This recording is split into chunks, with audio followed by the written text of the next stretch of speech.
Now proceed to sample problem number 2. So kanina, yung nasa right side ng equation natin is a exponential expression. Ngayon naman, algebraic naman yung nasa right side natin. So papakita natin ngayon kung paano tayo magsosolve ng general solution kapag algebraic naman yung nasa right side. So since hindi naman naka-equate into zero yung differential equation natin, we can say na non-homogeneous yung differential equation natin. So, we will just follow yung same procedure natin. So, you will have this one. So, this is d squared y plus 4y is equals to 8x squared. So, pinalitan na natin using differential operator. So, kung aayusin natin to using auxiliary equation naman, papalitan natin to. So, you have d squared plus 4. Lalagay lang natin yung y doon is equals to 8x squared. So, in computing for the general solution of a non-homogeneous higher order differential equation, this is the format o yung formula na sinusundan natin. So, for this one, kunin muna natin yung y sub c natin.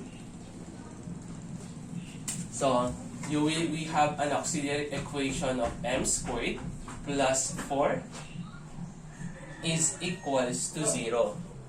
So, kung isi-simplify natin yan, you have m squared is equals to negative 4. So, you will have m is equals to positive, negative to imaginary. Kasi nga, kung susolve natin yan na maayos, so you have negative, diba, negative 4. So, mangyayari niyan is kung ayusin natin yan, so we have 4 multiplied by negative 1. And then, square root of 4, that is 2.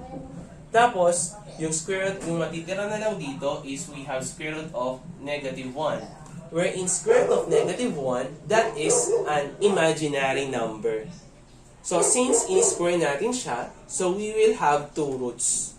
So, we have positive, negative, 2i. So, yung m sub 1 natin dito, that is positive 2i. And yung m sub 2 natin, or yung second root natin, that is negative 2i. So under tayo sa case 3. So, we are under at case 3 tayo.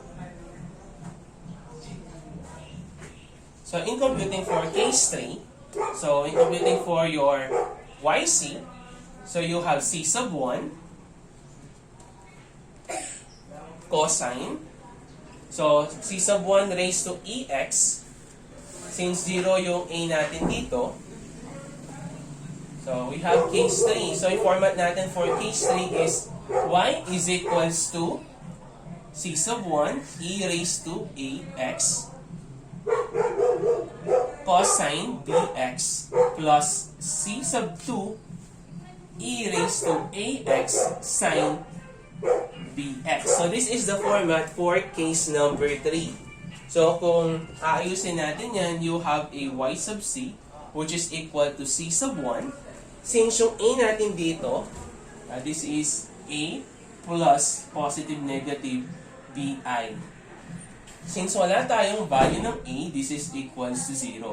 Yung b natin dito, since yung kasama ng imaginary number natin is 2, so that is the value of our b. So you will have e raised to 0, that is equals to 1. So, this is equal to 1 na lang. So, hindi na natin siya isusulat. So, you have cosine, yung b natin. So, this is small b lang pala. So, you have a small b which is equals to 2x plus c sub 2 sines 2x. So, this is the value of your y sub c. So, after computing for the value of your y sub c, hanapin naman natin yung value ng y sub p natin. So, sir, paano natin i-compute yung value ng y sub p natin? So, we will just refer to the given expression dito sa right side natin. since meron tayong algebraic, ganito lang yung rules natin sa algebraic. Since meron tayong x squared dito, so start natin yan sa x squared. And then, pababa. Plus x plus x raised to 0. And then, lalagyan mo lang yan ng mga coefficients. So, siyempre, let's start with A. Tapos, susunod is B. Susunod is C. So, ganun lang. So, let's say, yung algebraic expression natin is x cube siya. Naka-x cube. So, start tayo sa x cube. And then, pababa. And then, maglalagay lang tayo ng mga coefficient natin dito. So, this will now the value of your y sub p natin. How about kung x naman, sir, yung nandito? Eh, dilagay mo yung x plus x sub raised to 0. Lagay mo. So, yun lang naman yung pattern natin in having y sub p natin dito sa right side ng equation natin. So, ganun lang yung mga rules natin. So, for this one, since meron tayong x squared, so hanggang c tayo dito. Wherein x raised to 0, any number raised to 0, that is equal to 1. So, now, since meron hanggang tayong second derivative, so kunin muna natin yung first derivative natin dito. So, you will have 2ax plus, eto niyan, this is b, plus 0. Next, kunin natin yung second derivative ng y sub p natin. So, you have 2a. So, after that, hanggang second derivative lang tayo dito kasi nga sa equation natin is hanggang second derivative lang tayo. Then, we will going to substitute the value of your y sub p to the value of your y, referring to this equation. So, you have d squared plus 4. Palitan lang natin yung y natin ng y sub p is equals to 8x squared. And then, substitute, distribute natin yung y sub p.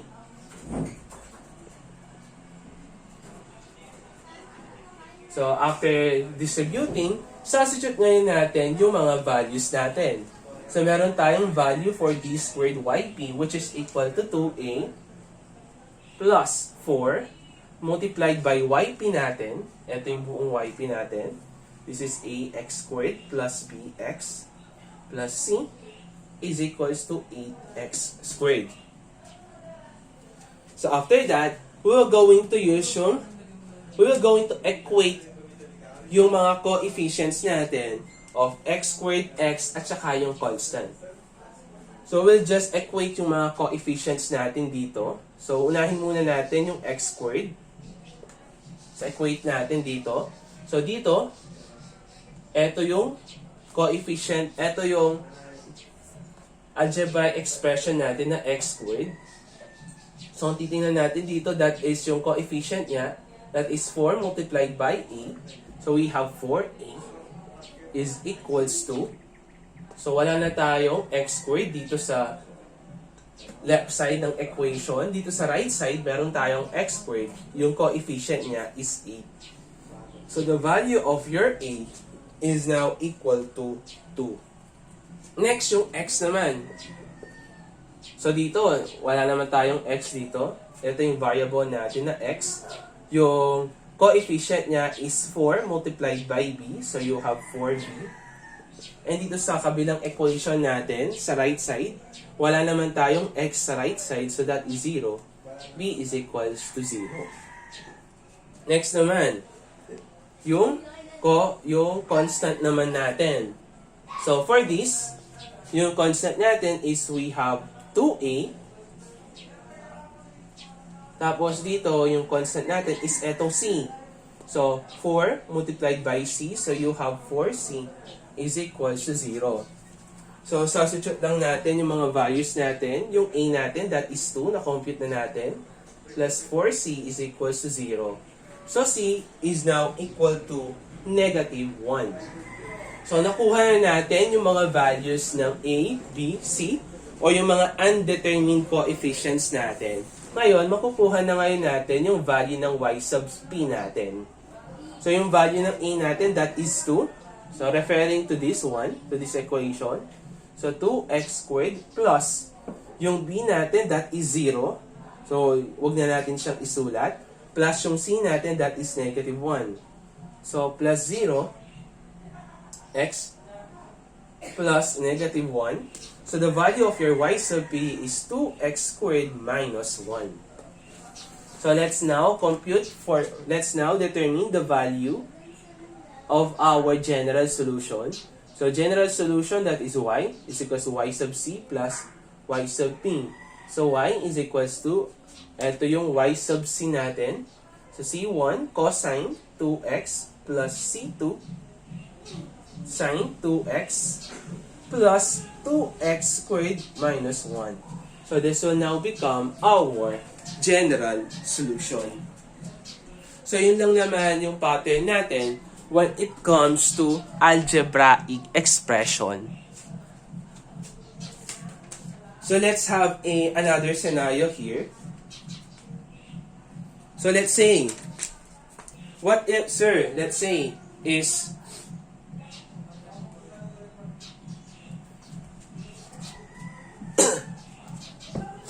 so, let's consider a certain scenario, no? So, paano naman kung pagko-combine natin yung algebraic at saka yung exponential on the right side of your equation? How we will going to do that? How we will going to obtain the general solution? So, let's say we have y double prime minus 2y prime plus y is equals to e raised to x plus x. So, combination na tayo ng exponential at saka algebraic.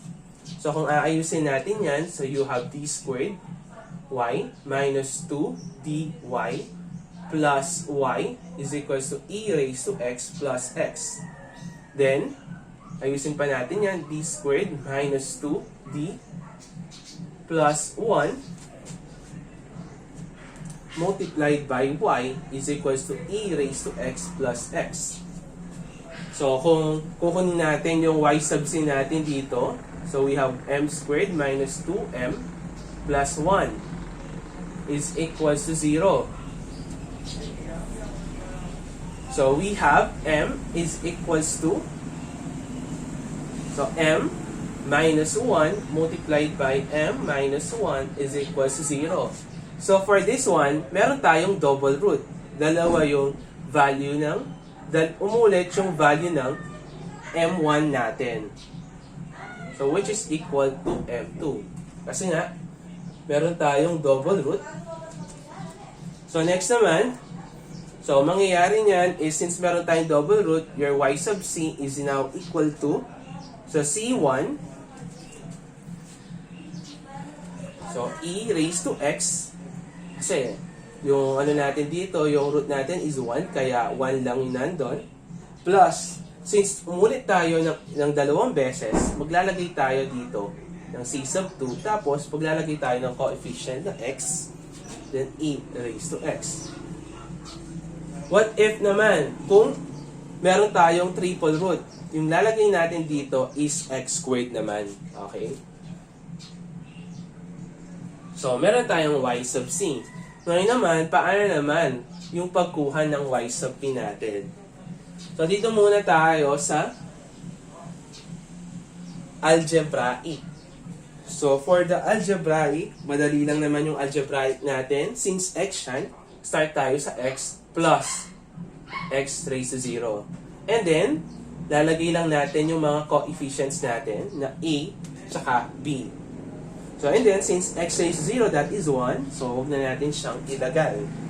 So, susunod naman, how about yung sa exponential naman natin? Plus. Since yung root natin dito is 1, kaparehas lang siya neto, di ba? Dito sa left side ng equation natin, di ba kapag meron tayong umuulit, nilalagyan natin yan ng x. Since umulit siya, so lalagyan natin ngayon yung c. since umulit siya, di ba? Meron na ngayon tayong tatlong root. Dito, sa y sub c natin, double root.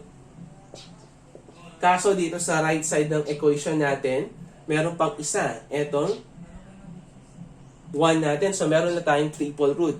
So, kapag double root, naglalagay tayo ng x. Kapag triple root na tayo ngayon, lalagay natin yung x squared. Okay? Ganun lang yung pattern natin sa pagkuha natin ng y sub c. Example, meron kang fourth root. Lalagay mo is x cubed. Kapag fifth root, meron kang fifth root, double root, di ba? Triple root. Kapag triple root, lalagay mo is x squared. So, ganun lang yung pag-simplify natin ng non-homogeneous differential equation.